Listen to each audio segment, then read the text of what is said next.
Okay, so it's about time.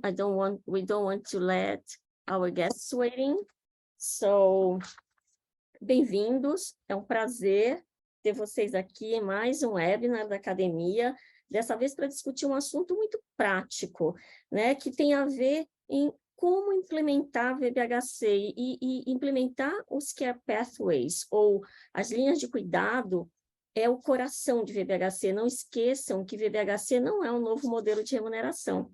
VBHC é um novo modelo de cuidado que é baseado numa atuação multiprofissional, na coordenação do cuidado, e isso demanda tecnologia.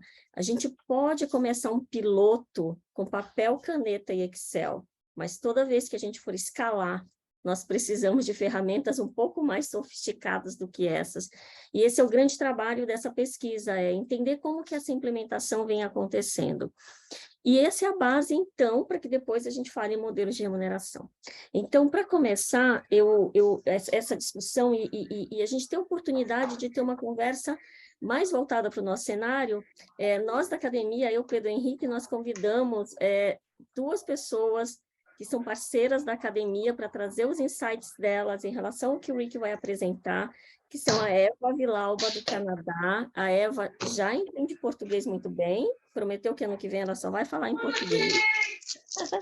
E ela é, então, CEO da Quebec Cancer Coalition, foi minha colega no Masters in Care Transformation no Value Institute em Austin, e está conduzindo um demonstration project em câncer de cólon. Então, temos muito para ouvir da Eva. A Claudia Pérez é brasileira, enfermeira, e hoje é uma advisor de startups, trabalha com inovação há muito tempo e tem enfrentado todos esses grandes desafios de implementação, e vai trazer também uma visão de um lugar que é bastante inovador, que é Austin, nos Estados Unidos. Então, estamos bem ansiosos para ouvir os insights que a Cláudia vai trazer. Então, vou apresentar o Rick Renard, da AWell Health. Ele está por trás dessa pesquisa de implementação, ou de ferramentas de implementação de Care Pathways. Envolveu mais de 140 respondentes em vários lugares do mundo, incluindo a nossa região. Agradeço bastante quem atendeu o nosso pedido de participação nessa pesquisa. So, Rick, thank you so much for the opportunity for discussing this CareOPS survey, which I think is very, very interesting. And a lot of the learnings we are going to be able to learn from it, because we have the same problems. Some problems are so universal when you talk about value-based healthcare implementation. So the stage is yours. Thank you so much for being with us today. Yes, thank you. I unfortunately cannot speak Portuguese, so the presentation today will be in English. If we're talking too fast, please let me know.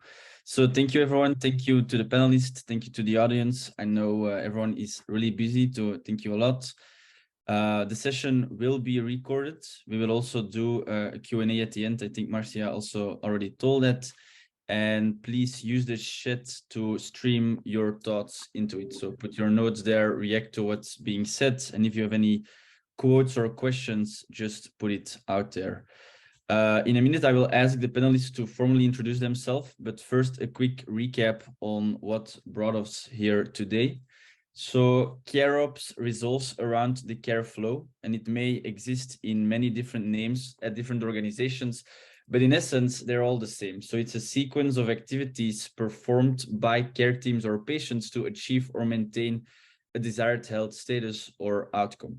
So if your organization is providing care, your care flow determines the cost of care delivery, the work experience and efficiency of your care team, and ultimately also the outcome for your patients, which is obviously crucial for value-based healthcare implementation.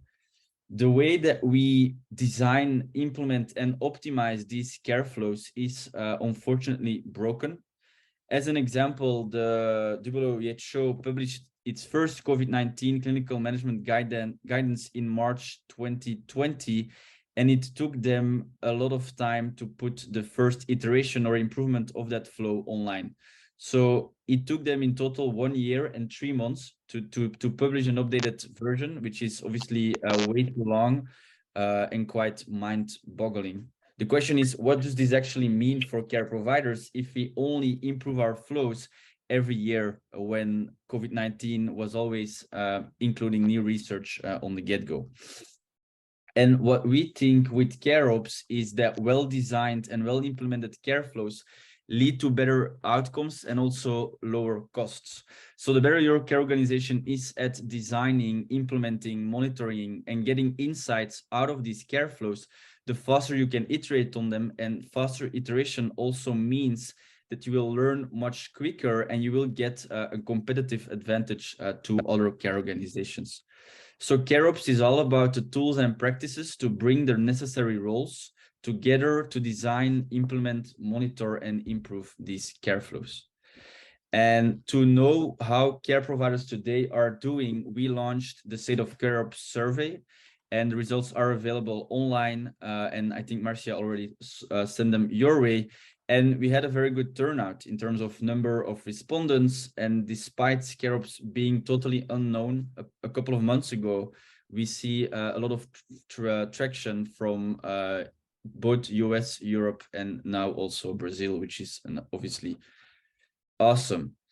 So tonight we were able to bring an amazing roster of panelists together. Let me go back one to discuss these results and how they practice CareOPS at their organization. So without further ado, I would like to ask each panelist to briefly introduce themselves and their organization they work for. And after we can get started to discuss the first insight of the State of CareOPS survey. So let's go in inverse alphabetical order. So Pedro, do you want to start us off? Thank you, Rick. I'm a neurologist and working in joint stroke project and also in academia VBHC. And it's great to be here learning from you and your experience in this.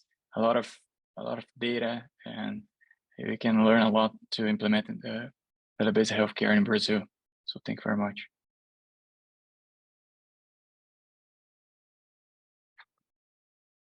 Yes, and then maybe Marcia, quick intro. Okay.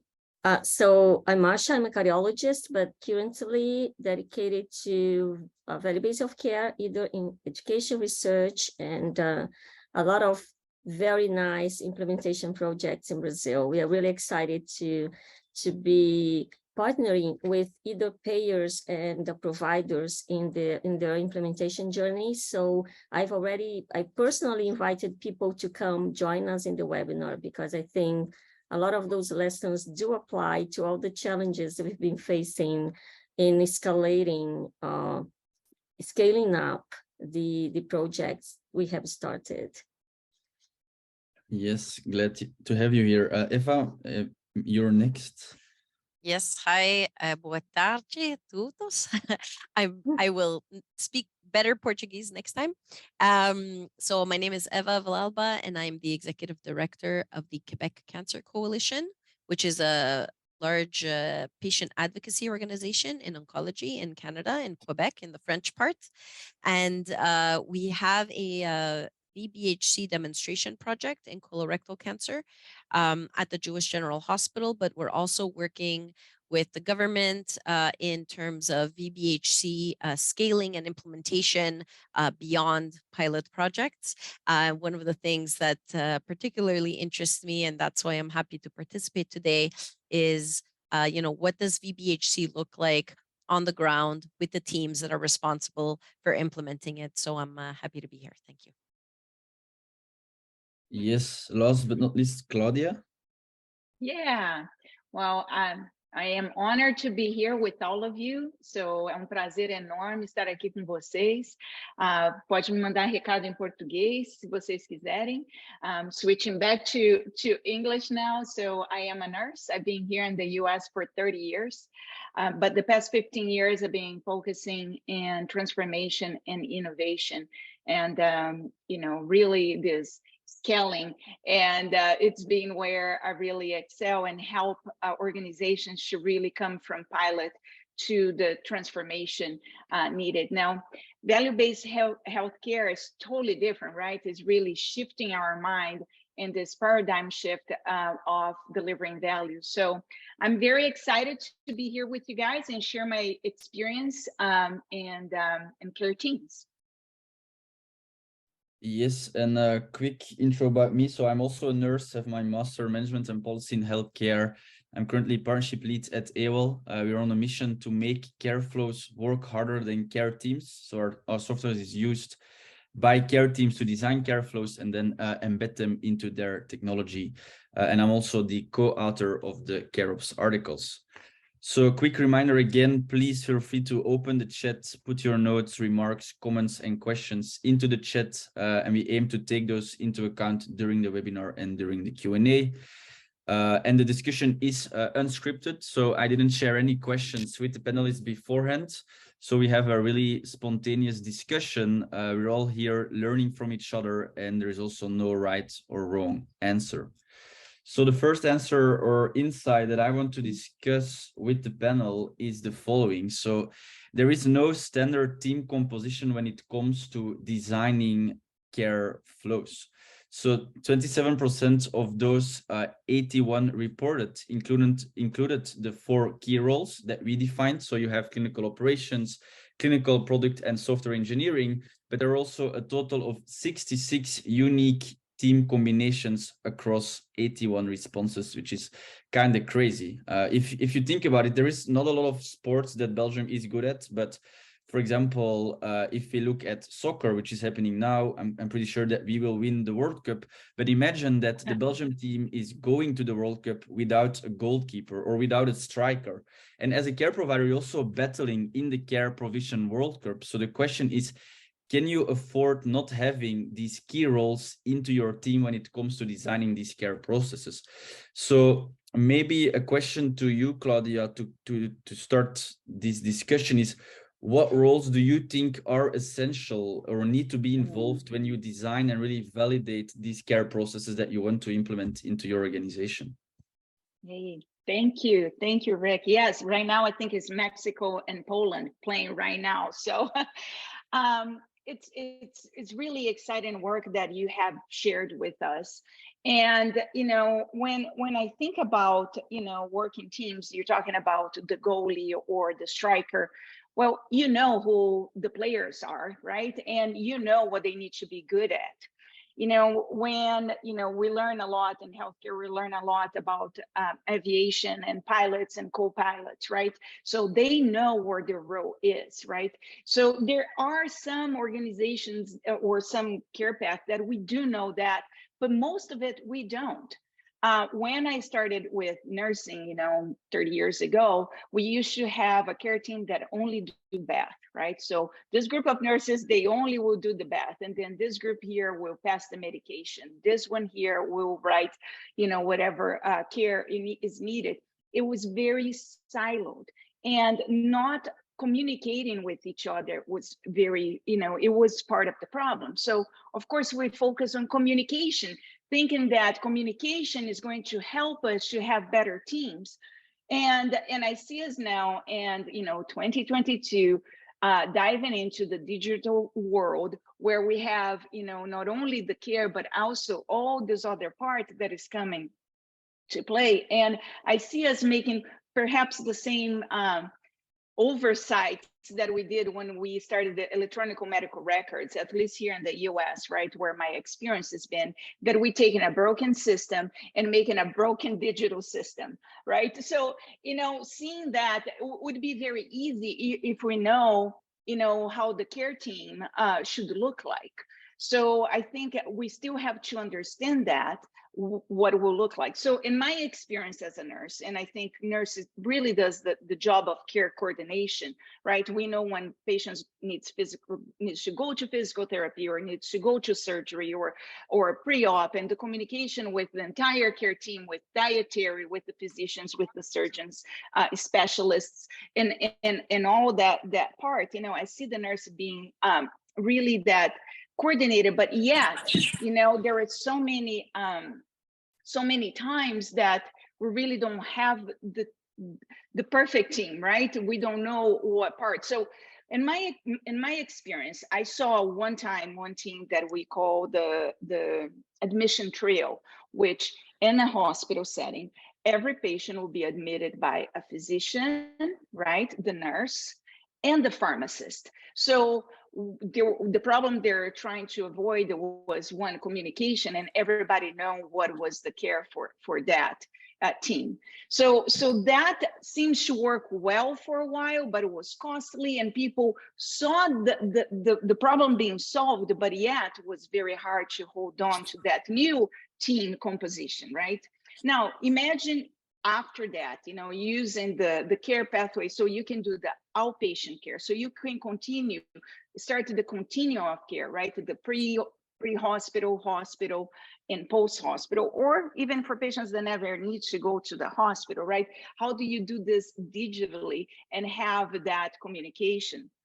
A company that came to Austin, Texas, as I think Marcia had mentioned, I'm very engaged with the startups, being a mentor to many of them.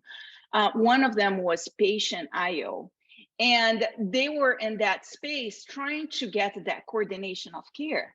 And they did a very good job, but yet to get a pilot with organizations was very hard, because there are a lot of startups that is very passionate to solving these critical problems that we have in healthcare, but they're not in this space. So they don't know HIPAA, right? That is our part here of patient information that it needs to be protected. So they really don't have all the steps. They don't know the environment.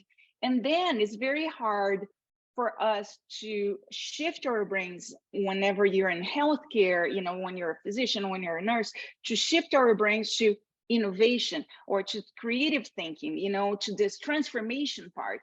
We're there doing a job. So he had a very difficult time doing that. However, he ended up being successful, and Athena Health had acquired that. But Athena Health, it's an electronic medical record here that was trying to think creatively, but the problem that they were trying to solve was really the financial crisis, right? So it was a little bit more on a different focus than patient care and value-based healthcare.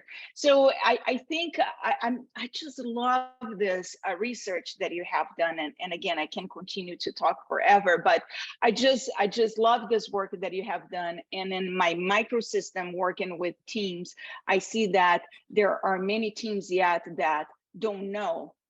Do we need a goalie? What's a goalie? What does a goalie do in our team? You know, do we need a striker? So we're still playing around with our own care teams to understand how to deliver safe and efficient care, and that adds value to the client. So I'll stop here and let somebody else jump in. Yes, so a related question that also popped up in the chat from Melissa, and I would like to ask that question to you, Eva, because you mentioned that you are implemented the value-based care pathway for colon cancer. So the question is, should we have a standard care team when implementing or designing these care flows? Because every organization is unique. So do we need standardization in this model of care, or can we have flexibility for each and every organization, because every organization is unique? So what's your take on that specific point? So that's a great question. And I think that what we're starting to see is that in a lot of VBHC implementation, it's usually the Pareto rule, right? The 80-20 rule. So I think there has to be about 80% standardization, 20% personalization. So I don't think that everything is copy paste the same in every single, you know, country or hospital. So I do think that it needs to be adapted, especially to reflect the realities of who is actually involved. So I know that I saw some nurses on the line that I had actually spoken to, Carla and some other people. And so what's interesting is it depends on the role. For example, in Canada, nurses have such an important role. They have the ability to follow up with patients on PROMs, for example, on patient-reported outcomes. But perhaps elsewhere, the doctors are the only ones that are allowed to make that kind of follow-up. So I think that depending on who is actually responsible for implementing the VBHC concept or to optimize the care flow, those people should be included. But the other thing that I wanted to mention, which is why I raised my hand, is I'm sad but not surprised that patients were like at the very bottom of your survey. In Canada, we where it's growing, this momentum, and it's very related to value-based healthcare. We have what we call patient partners, and these are patients that become partners even at the, of their own care, but also at the hospital level in terms of quality improvement initiatives, to share their experience, because they are experts of living life with the disease, and they provide insights that are unique and that can actually help optimize the flow from a perspective that's usually excluded. And so I think that's something really important to keep in mind. But the other thing in terms of, answering that question, does it need to be standardized? I think that currently, and I think that's what this question kind of highlights, how varied it should be. I don't think there should be 66 unique compositions, but I think there could be like 5 main types that you can choose from depending on what's most suitable for your organization. But I'm sure this story exists also in Brazil. There's a famous story that you tell the children or in leadership, it's like 3 people looking at an elephant with a blindfold, and all they have to do is touch the elephant, right? So one person thinks it's a rope because they're touching the trunk. The other person thinks it's a tree because they're touching the leg. The other person thinks it's a wall because they're touching the body. That's what we're doing right now. If you're only including, for example, doctors, you're only seeing the trajectory from one perspective. And so you might be missing other pieces of the puzzle.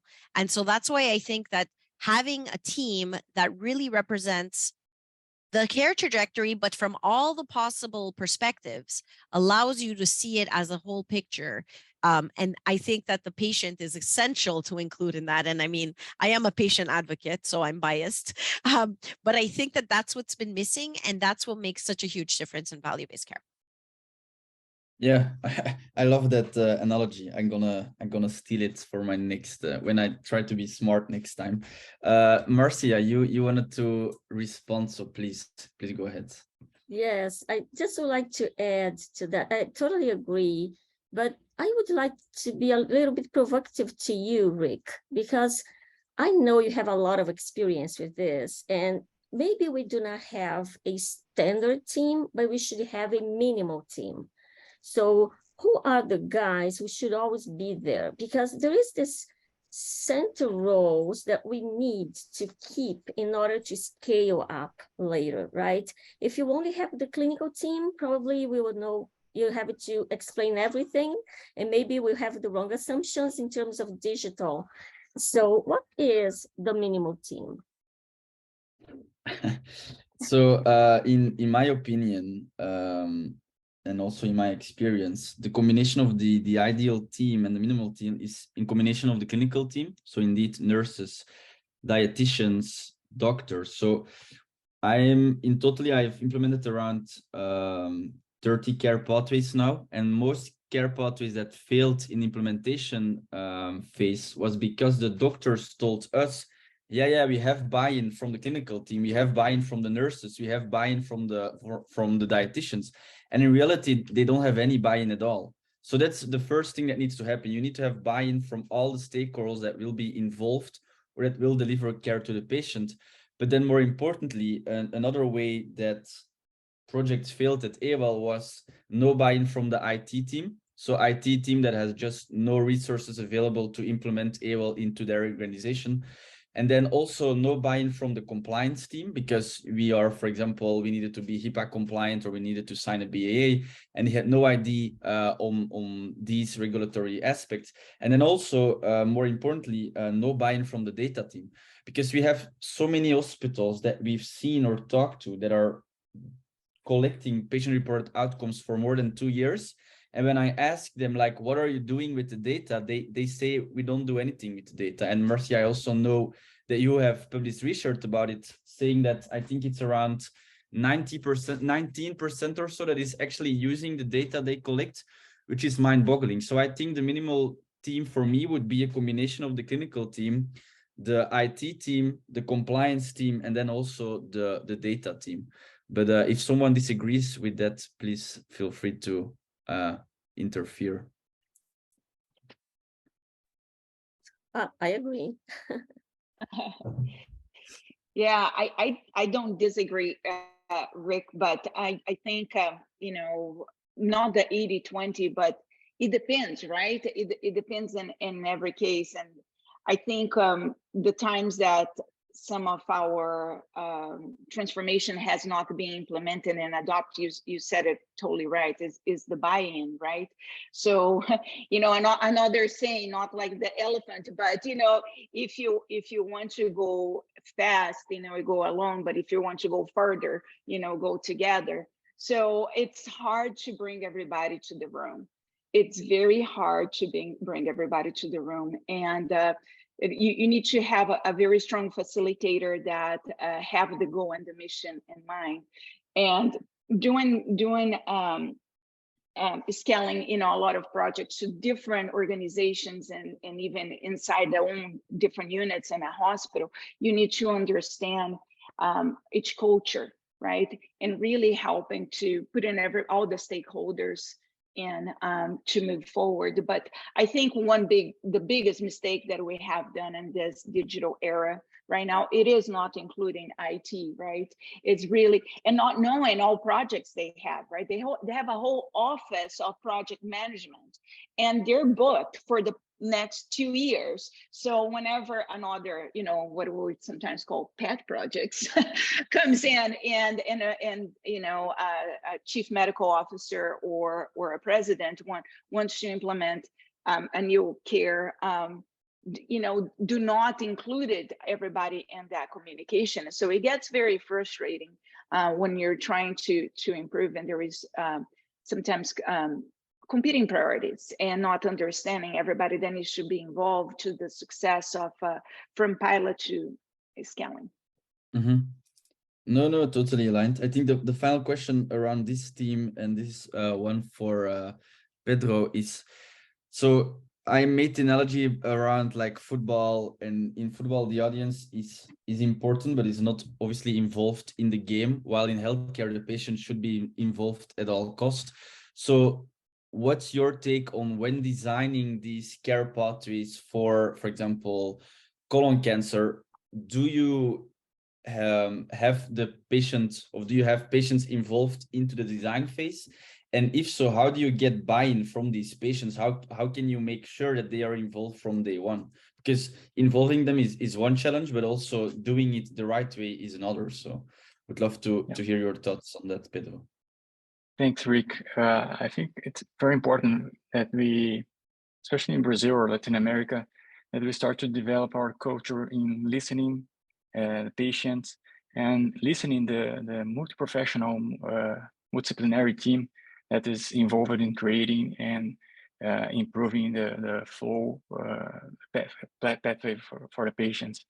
And sometimes I don't think we need the patients in all the time together with the team to create this kind of care pathway, but we need the people that is treating the patients every day and connecting them with this with the patient desires or patient needs.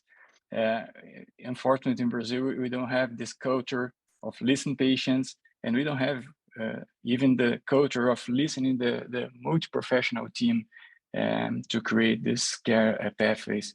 So it's I'm very focused on stroke, for example. And when we started to include the insights from the physical therapists, from the nurse that is spend the day, all day with the patient. And then after that, we started to listen to the patient itself, and their families and their needs. And we started to create this kind of line of care connected with delivering for the patient their needs, but also how can we improve our strategies to decrease or to improve patient outcome, of course, but decrease costs and decrease the utilization of resources. So I think it's very hard to include patient in from the beginning to the end of this care pathway, but we need to listen then at some point, and especially we can start listening the people that is really taking care of the patient every day, because sometimes the clinicians, the doctors, they're spending like 10 minutes a day with the patient, and they think they know all the care pathway and all the patient needs, and it's not true, of course. And we need to create this culture of co-creating these strategies. Yes, no, interesting points. So let's move to the next insight. And the next insight is that care flows are still designed using mostly static or non-dedicated tools. So 88% uses non-dedicated tools like Word, Google Docs, flow charting software like Lucidchart, or digital whiteboards like Miro when designing these care pathways. And we all know what happens then. They print it out on paper, put it on the wall, and then they never look at it again. Or at least when I was a nurse, this was what happened. Like, hey, we have a new care pathway for lung cancer. Here is it on the wall. They don't have any training, and they expect everyone to look at it and understand it. That's the reality. Now, the question is, how can we change this reality, or how? So a question maybe to you, Eva, is what tools are you currently using at your organization to design these care flows, and how do you make sure that what's designed is also trained to your care team members? Do you just print it out and hope they just read it, or do you have like dedicated training models so they can understand the care pathways that are designed? I think I'll throw the question to Marcia, and then I'll comment. I could talk about what's being implemented in the hospital that we're talking about, but I'll let Marcia begin. Yeah. So we are amidst the implementation of a spine project, and it's interesting that if you have to plan from the start, how do you want to make this digital? Because the way you design the protocol, my first impression when I received a care pathway now, it's like a guideline, a national guideline. It's a big quantity of information about a lot of concepts but no logistic. And I keep telling them, a care pathway is the evidence-based, but it's logistic driven. So who does what, and what is the sequence, what is the role? And we have to make the IT guys' life easier, because if you just give them this amount of content, they would do nothing at all. So I think, Rick, you really touched the point, which is how can we integrate from the beginning the digital and the clinical team, because the digital team has to relearn how to write protocols, and they have all the knowledge, but they lack the logistic part. So I really like the idea of bringing the lean team in and help them look at the care pathway from this more logistic point of view. So when we start giving the clinical team a framework that they should think different, less word and more flows, that is the start of a conversation on bringing this guideline into something that people from the IT team can action upon. So I think it's very important. We have been lucky in this new project because we are having this conversation with the people from the digital side, but we are also providing, all the care flows in a very, I would say, reasonable way that people that are not clinicians could understand the sequence and see how could we connect outcomes, collection, and reports into this framework. So it's like, what's the flow? Who should do what is the sequence, and what are we going to measure along the care pathway? So I really think that as a clinician, I didn't have that idea. So we have to really focus our efforts on educating the clinical team on how to write care pathways that would be more easy to implement in terms of technology. Yeah, so instead of sharing 70 pages of a PDF file, make it crispy enough so engineers can just understand it. Eva, would you like to comment on these things, and what's your experience? Yeah, for sure. So like, I think that these care flows of, at least in Canada, they're mostly managed. I mean, before, I think it was, there were these national guidelines, these algorithms, you know, but they were very complex and nobody looked at it really. I think that today it's more the quality improvement departments of the hospitals that are kind of looking at it. But, you know, you go in there and there's still a lot of Post-it notes and whiteboards and, you know, like you said, the information that's not being used.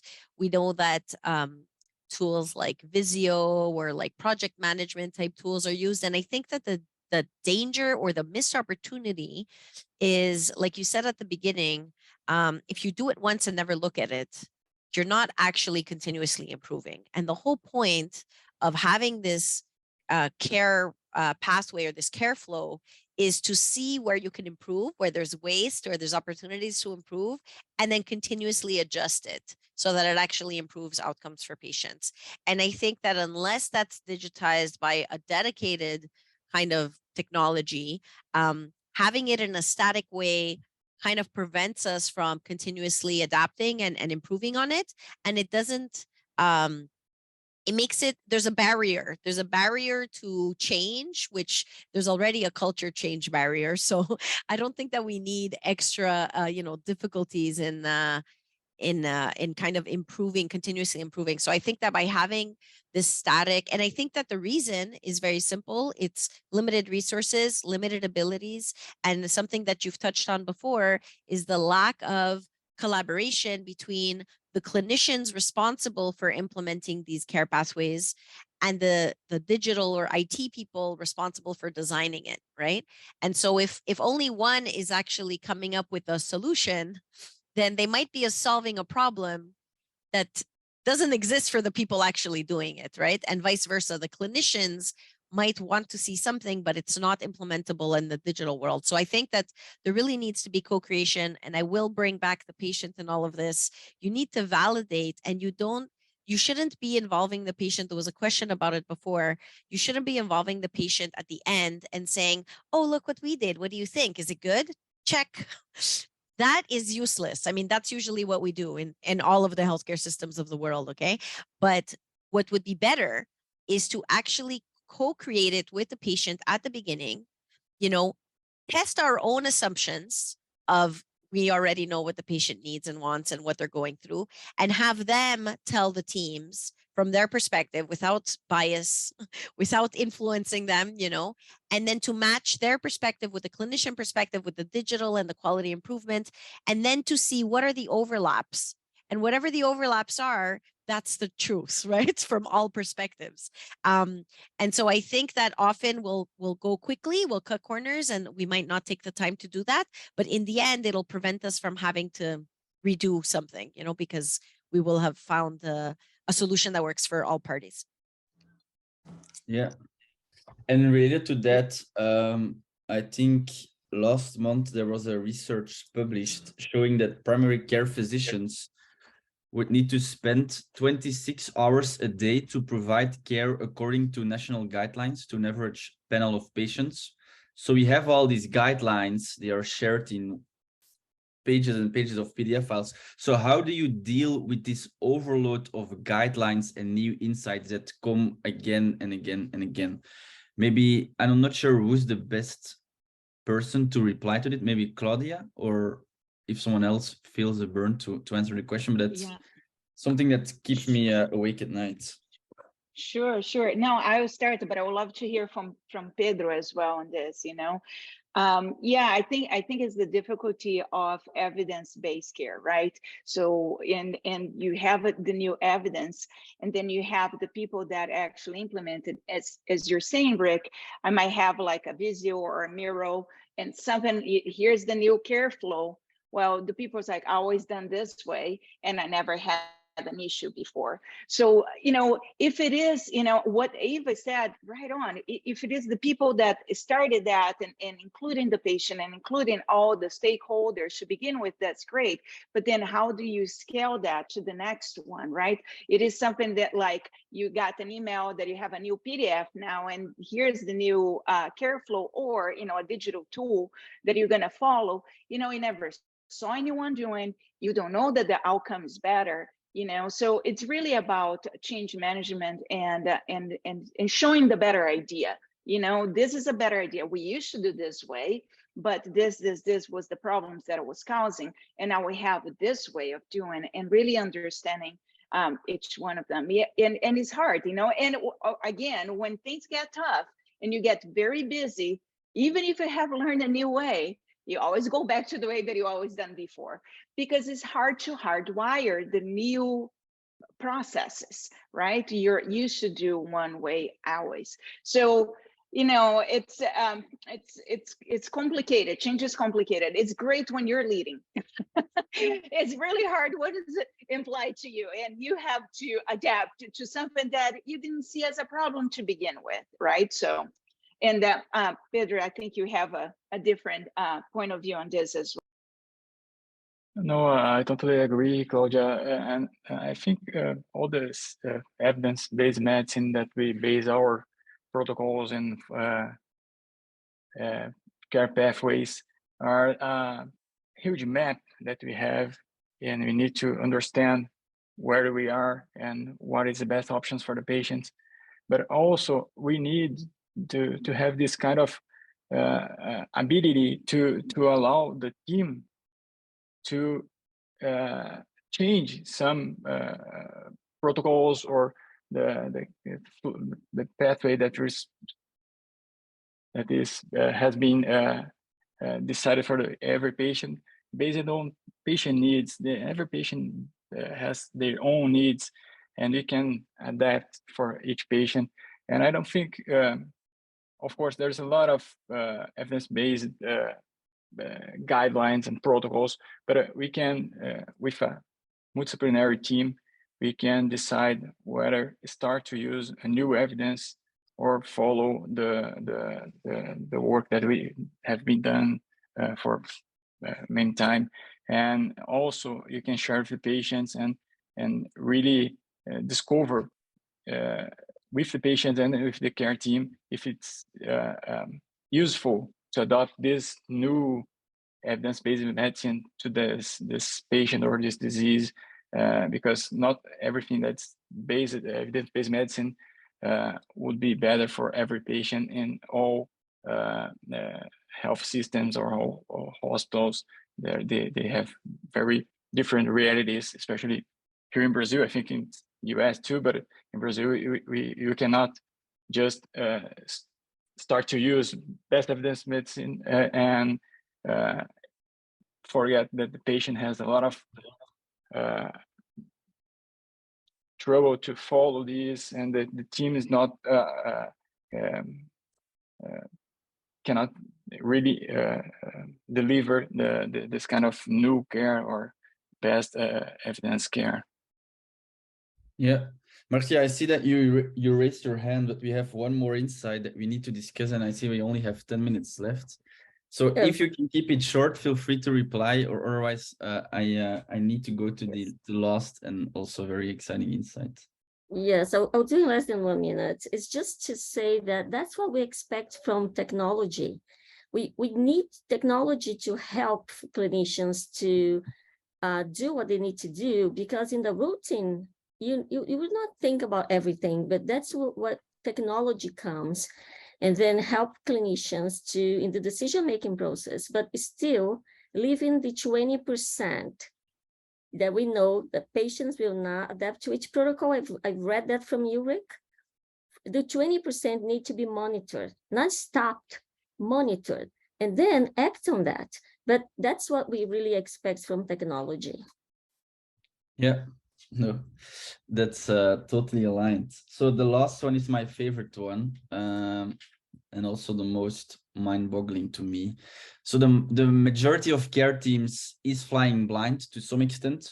Only 1 in 3 even report only monitoring performance metrics. So of the 66 respondents, we provided an answer to the question what metrics they use. Almost 32% only measures performance for the care flow. So for example, sign up, drop off, engagement, completion. And only 36% of the survey respondent collect prompts like the PHQ-9, get 7, promise 10, whatever. So imagine you're boarding an airplane and knowing that there is a 1 in 3 chance the crew is only going to monitor altitude and speed, but not the oxygen level in the cabin.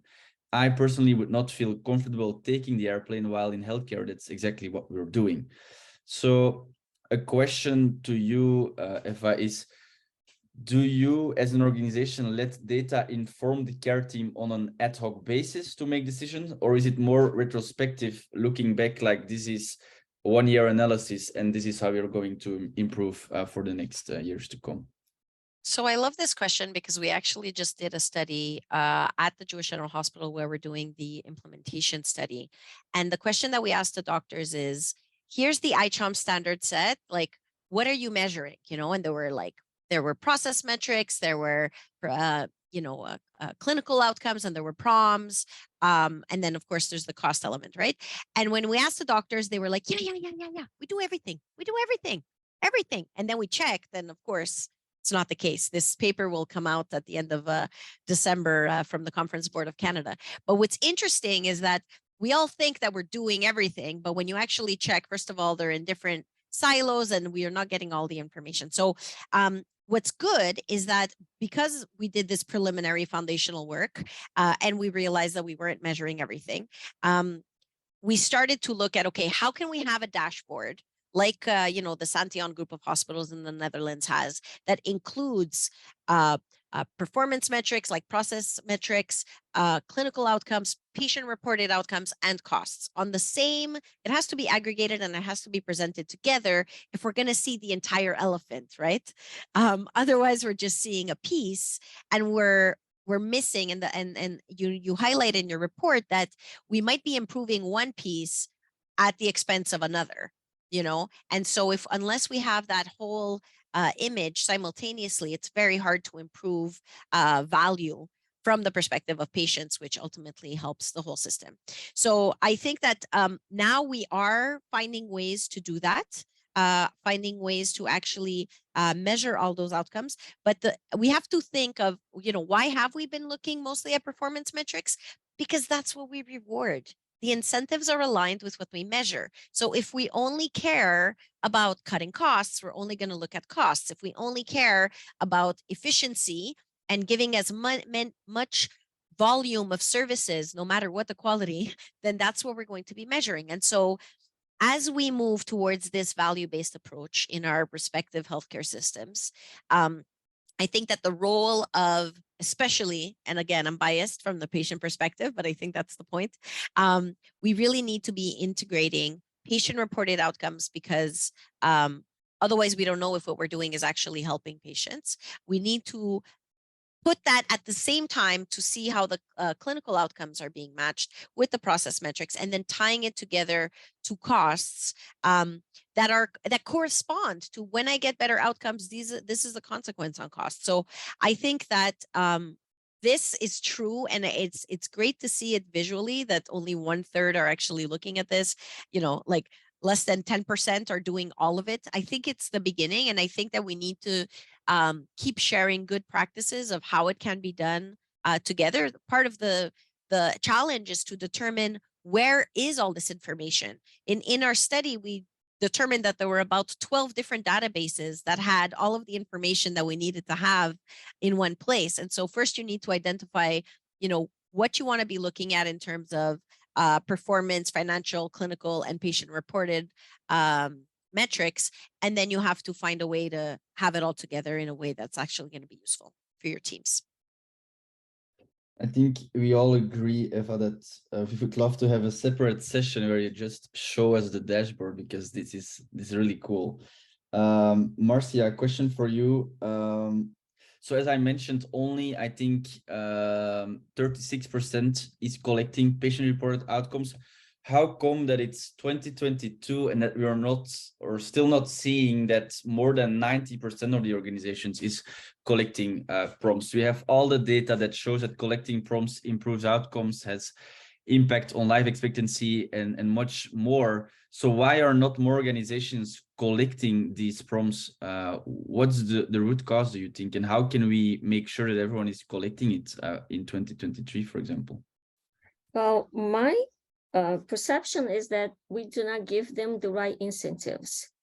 So if they are collecting prompts and are using it, and they don't see that the payers, for example, will value them for doing that, they probably won't start doing it. And worse than that, we have this effort in Brazil where people are collecting patient-reported outcomes and using standard sets, item standard sets for 7 different conditions. And that's what Eva mentioned. When we go to the organizations and we ask, well, what are you doing with those prompts? They just become reports. So from the Latin American project, that's exactly what we found, as you have mentioned. We have 40% of people, of organizations collecting prompts, and less than 9% doing anything with those prompts collected. So that's the incentive we need to give. And my question to the payers has been, why don't you partner with those organizations that are already collecting prompts and try to start some project with them? Because they come and say, we do not have data. And they say, we do have data, we are not using the data we have. So how can we connect those ends? How can we get people who are collecting outcomes with the payers who want to move into this value strategy? Why don't they get together and then find ways of reinforcing each other's strategy? So that's my main perception, is that we have to give them the right incentives. Yes, no, thank you. And Eva also shared a nice paper from one of our customers, I think, on why collecting prompts is super valuable. So we have data showing that we reduced ER admissions, or not we, the care team, so we don't need to claim these outcomes, but the care team reduced ER admissions, increased life expectancy, and also less time spent in the hospital. So if there are payers in the room, please contact Marcia, because prompts are life-changing and they can definitely impact your patient population. The last question before Pedro is going to do like a wrap-up of this conversation, and this is one to Claudia, is if you look at the CareOPS stages that we defined, so you have first designing and validating, then you have building the flow, and then obviously operating the flow, and then monitoring the flow, and lastly also improving the flows. So you have this whole life cycle that we defined for designing care processes. Looking at all the organizations that you consult and all the experience that you have, what is currently the biggest bottleneck for becoming a CareOPS organization? And how do you think is the best way to solve this? And like a brief answer, because we obviously need to respect everyone's time. Yeah, absolutely. Well, thank you. I am, passionate about design thinking and process improvement and transformation. So all those steps are very important. I think the organizations that I consult, I think it's making the time, to do this creative job and investing on that as well. I think people want a quick answer, right? They just like, just tell me what to do. I have this problem, just tell me what to do and I will do it. That does not work. They really need to stop and see the options and try to recreate and learn from themselves. Do the design part, do every single step. So I think the most difficult part for them is to believe on the process. Innovation and transformation is not something that we invented in 2022. It's something that has been happening for a long time, and there is a process, and the process, does work, but you need to step out of this statistic mind and come to this creative time and just be okay to get around sometimes, and just fall forward and learn from your mistakes so you can go forward, and whenever you want an easy answer, it was like, just tell me what to do. I have this problem, can I just get your care plan and implement it here? That makes it more complicated and actually make people distrust your care flows that was so well done, because you went through the process of creating that. So Thank you. Time's up. So Pedro, the floor is yours. And thank you all for the insights, answers, and I really enjoyed this open conversation. Thank you very much, Rick, to share with us this data and our insights. And thank you, Claudia. Thank you, Eva and Marcia. It's a great opportunity to learn. And also, I agree with Claudia. I think it's very important that we takes time to create this culture, to create a care pathway. Takes time to apply this in your institution. So it's an incremental process, and we should co-create this with the teams and patients. So I think the main message here is it's feasible. We should do that because it's better for the patients, it's better for the health system, and also we have now great examples of how to do, who to engage in this, in starting this programs and care pathways. So thank you very much.